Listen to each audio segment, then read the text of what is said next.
Working part-time at a place like this suits you. A poor guy without a family. My classmate Aaron mocked me while I was working at the convenience store.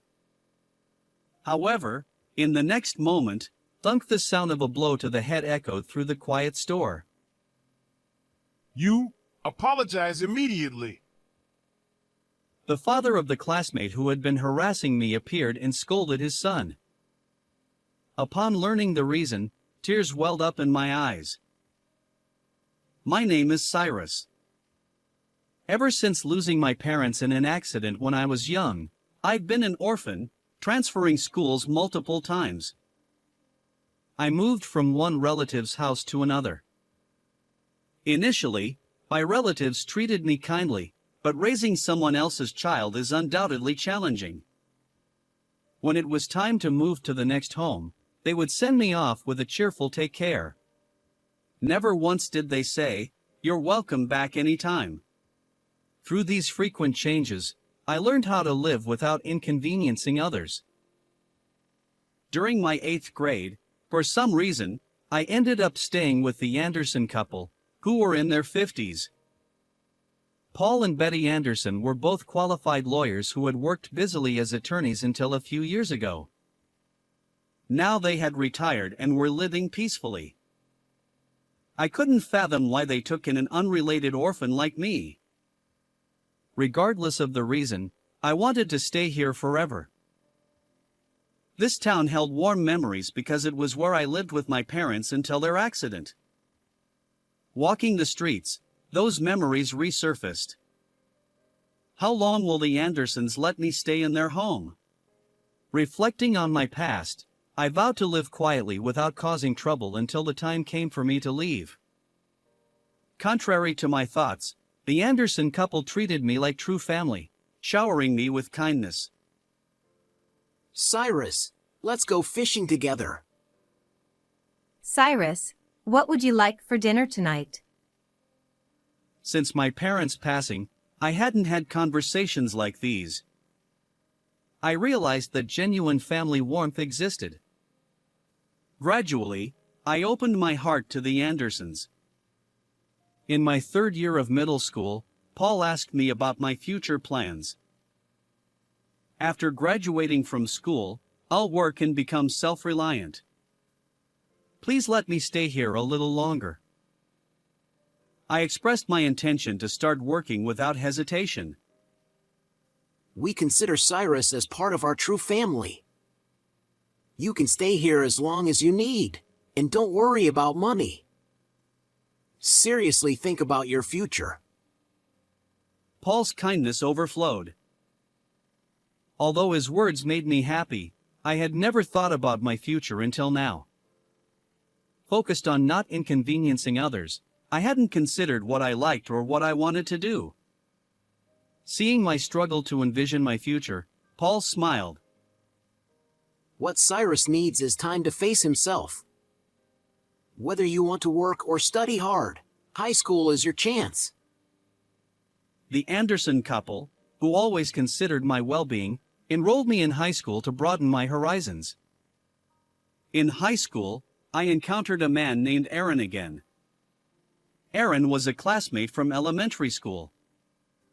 We hadn't spoken much back then because we weren't in the same class.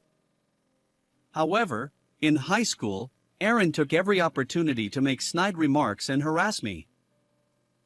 Aaron, belonging to a prominent group, gradually began involving others to tease me. As an orphan without parents, I've been a frequent target of bullying at school. So, I know not to engage in such situations. I'll ignore him, and he'll get bored soon. Thinking this way, I decided to ignore Aaron, but he kept bothering me. My stress continued to accumulate. And so, my high school life began, far from smooth. About a month after starting high school, Paul asked me about my school life. It's fun, Paul. Thank you for letting me attend high school. Definitely won't mention Aaron's harassment. After all, I don't want to make them worry about me. I had resolved to challenge various things during my high school years using the time the Andersons had given me. I wanted to discover my own potential. To repay the Andersons even a little, I came up with the idea of working part-time at a convenience store. My reasons were to earn some pocket money and because I thought I'd meet various people at the convenience store. The Andersons were genuinely delighted with my decision. Although I worried whether my reserved nature would hinder customer service, I surprisingly handled it smoothly, even though I had considered it a weakness. As for my co-workers, they included college students, housewives, and a 65-year-old man. Listening to their stories, I realized that my life experiences were still quite limited. They all agreed, once you're out in the real world, most people end up working for companies or conforming to societal norms. So, figure out what you like now. The advice of those who are older than me in life makes me think. I believe that starting the part-time job helped me grow significantly. One day, Jessica, a fellow high school student, joined our team. Jessica was quiet, but because we were the same age, lived nearby, and took the same route home, we quickly became friends. Chatting with Jessica on our way back from work became one of my favorite things. While I did most of the talking, Jessica was a good listener and occasionally made sharp remarks. Being with her was a lot of fun. I used to live here, I said at one point, pointing to an empty lot. Jessica's surprised expression was genuine. I explained about losing my parents in a traffic accident during first grade, the repeated transfers, and how the kind couple, the Andersons, had taken me in and allowed me to live in this town again. Jessica paused, thinking for a moment, then looked straight into my eyes. Cyrus, I'm glad you came back to this town. I didn't dwell on the deeper meaning of her words, I simply felt happy. One day during break time, Aaron approached my desk. Your parents died in an accident, right? They probably ran a red light, didn't they? People who can't follow rules deserve to die. And now, you're just a freeloader, passed around among relatives. It's suspicious that someone unrelated like you got taken in. Your life is a mess. With a smirk, Aaron deliberately spoke loudly enough for everyone to hear. Until now, I had ignored his provocations, but this time was different. Hearing him speak ill of my parents and the Anderson couple, I lost my temper. What do you know? Stop spouting nonsense. Before I realized it, I was grabbing Aaron. Calm down, Cyrus. My friend intervened, and I regained my composure, trembling fists and taking deep breaths. The classroom fell silent. Aaron looked surprised. It was the first time I'd stood up to him. What's your problem? It's the truth, isn't it? He spat out those words and returned to his seat. I managed to control my anger and left the classroom with my bag. It's too early to go home yet. I sat on the riverbank, gazing absent-mindedly at the water. Birdsong, the sound of flowing water, grass rustling in the wind, ordinary daily life unfolded before me. I used to take walks here with Mom and Dad. Memories from the past resurfaced. Memories of when my parents were alive were always joyful. We caught bugs together, baked birthday cakes. If my parents were still alive, what kind of person would I be? I tried to think about it but quickly gave up. Hours must have passed. It was already evening. Maybe it's time to go back. Feeling completely composed, I returned to the Andersons' house. I'm home. Welcome back, Cyrus. Can we talk for a moment? Betty, who greeted me, led me to the living room. Paul was sitting on the sofa. Welcome back, Cyrus. Your homeroom teacher called earlier, saying you disappeared during lunchtime. What happened? Sorry for leaving school without permission. I debated whether to mention Aaron. Paul and Betty looked at me with concern. I couldn't lie to these two, that much I knew. Right after starting high school, I became the target of harassment, mainly by Aaron, a classmate from elementary school. I recounted all the events leading up to today. I see. You're strong, Cyrus. Thank you for sharing. Don't endure it anymore. Lean on us a little more. Cyrus, whether it's something fun or painful, talk to us about anything. We're family. After listening to my story, both of them leaned in and said this. Since that fight, Aaron has bothered me less. However, one day, after work, when Jessica and I were leaving the convenience store as usual, I heard a voice. Oh, the person I least wanted to see, Aaron. Working part-time at a place like this suits you. A poor guy without a family. He began disparaging me in front of Jessica. I glared back at Aaron without saying a word. At that moment, What are you doing? a stern man approached Aaron from behind and smacked him on the head. Surprised, Aaron turned around. Dad? The man was Aaron's father. While Aaron stood speechless, his father came over to me and apologized. Recently, we received a call from the Andersons. They informed us that our Aaron has been harassing you, Cyrus. Even now, he's doing such terrible things. I'm truly sorry. But the story didn't end there. Actually, the Andersons helped me a great deal in the past. I used to run a shop, and when Aaron was in first grade, I caused a traffic accident while making a delivery. 2 people lost their lives in that accident. Those 2 people who died were your parents. Aaron stood next to his father and spat out those words. The sudden revelation left my mind reeling. Aaron's father briefly looked down but then continued speaking. Cyrus's parents tried to save a small child who ran into the road, even though the traffic light was red. I wasn't speeding, but the sudden event made it impossible to avoid them. I'm truly sorry.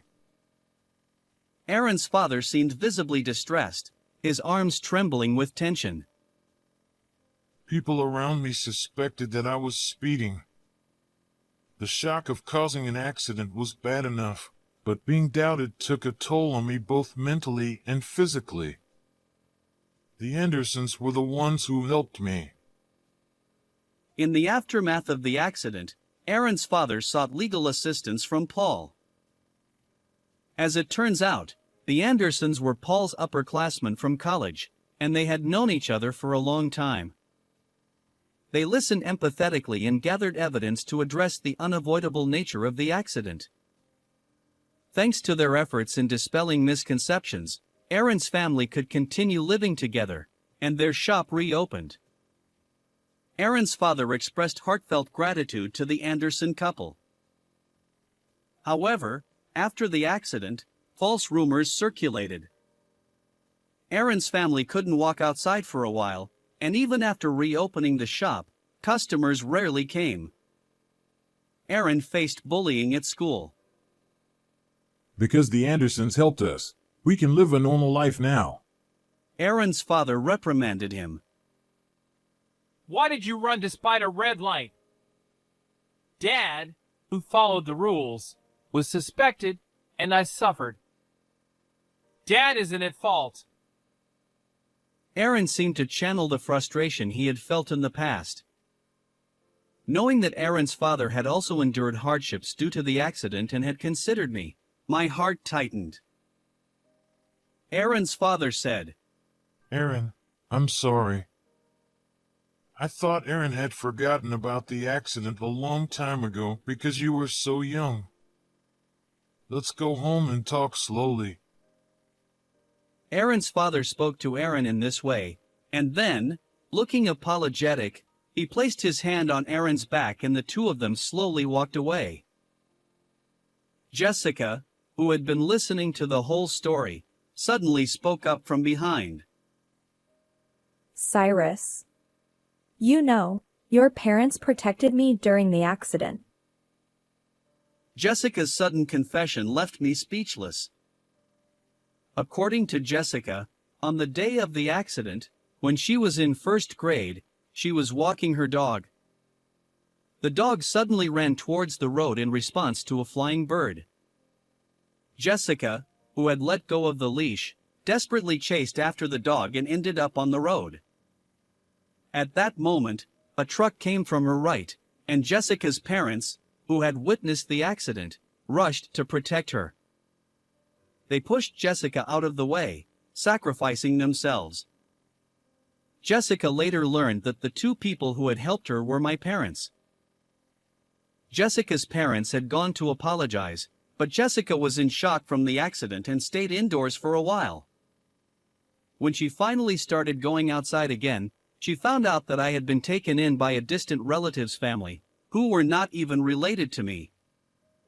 Jessica had been tormented by guilt for not being able to apologize sooner. She felt that she owed my parents a debt she could never repay. Cyrus, when you told me about your parents, I had a feeling, but hearing that person's story just now confirmed it. I'm so sorry for the late apology. Thanks to your parents, I've been able to live like this. Thank you so much. Jessica apologized deeply. When I returned home, I told Paul everything I had heard today. Paul said, I really respect Cyrus's parents.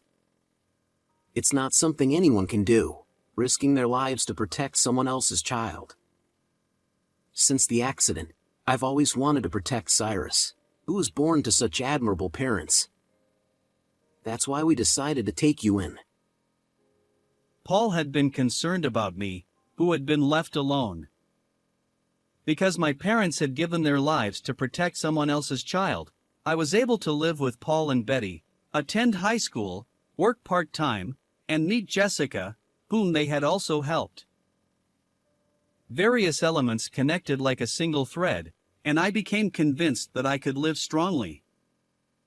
From that day on, Aaron stopped harassing me.